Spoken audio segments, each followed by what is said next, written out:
One of the great joys for this passionate consumer is using seasonal fruits that are at their very best and their cheapest, such as the Seville orange. What a beautiful thing this is. A very short season, just in winter, but they're great for making marmalade. So in fact, you can make marmalade for the whole year when they're in season. I have a great recipe for marmalade using Seville oranges, sugar and water. And that's about it. How simple? Very simple, but a little time consuming. To the fruit first. The oranges are washed in cold water and then dried with a clean tea towel to remove any surface wax. Then they're cut through across the middle, and I remove as many pips as I can. Now this is a sort of job where it's fun to have friends involved, because many hands make light work. And I find food preparation is very good therapy. Thanks, Hans.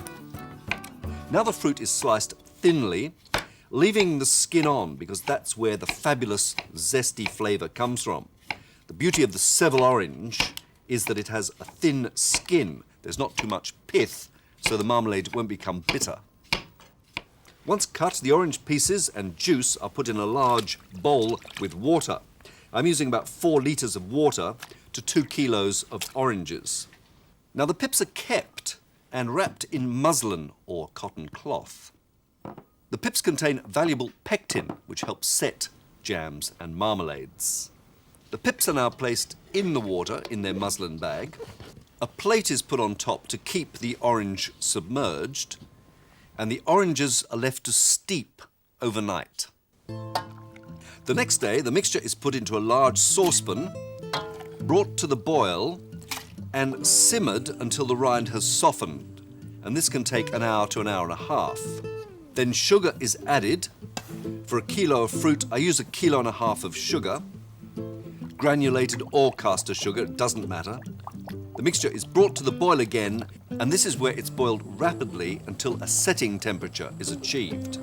This will take about an hour, and the temperature I'm looking for is 105 degrees C.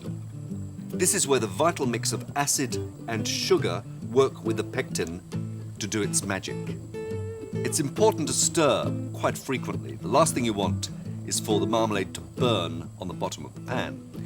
And a heavy bottom pan is best. Now jams often need extra pectin to make them set depending on the fruit involved, but with citrus fruits there's quite a lot of pectin in the juice. Once I think that the marmalade is ready, I remove the sack with the seeds and a little of the residual marmalade, allow it to cool on a plate, and then scrape a knife through the marmalade. It should have a firmish consistency, though it will get firmer when it really cools down. Time to bottle up. These jars have been sterilised by boiling for several minutes in rapidly boiling water and then dried upside down in a warm oven. The marmalade is put in the jars while they're still warm. I then place on the top of the mixture baking paper. This will stop water condensing onto the marmalade, and water can cause moulds to appear, and we don't want that, do we? And the marmalade is ready to be stored and used, of course. Degree of difficulty, time consuming, but basically simple. Keepability, well, as I've mentioned, it should keep for at least a year. Preparation time, ages and ages and ages. But isn't it worth it? Now, one of my favourite ways of enjoying the Seville orange marmalade is with toast. I don't need to show you how to make toast. I understand it's already been done on another programme. Toast and marmalade. Yes. A small spreading of butter, a lavish amount of Seville orange marmalade, and a little topping of sour cream, which works so well with the tang of the marmalade.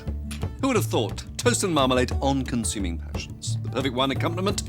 Of course not. A cup of tea would be bliss, especially if it was orange pekoe. From Consuming Passions, till next time, bon appetit.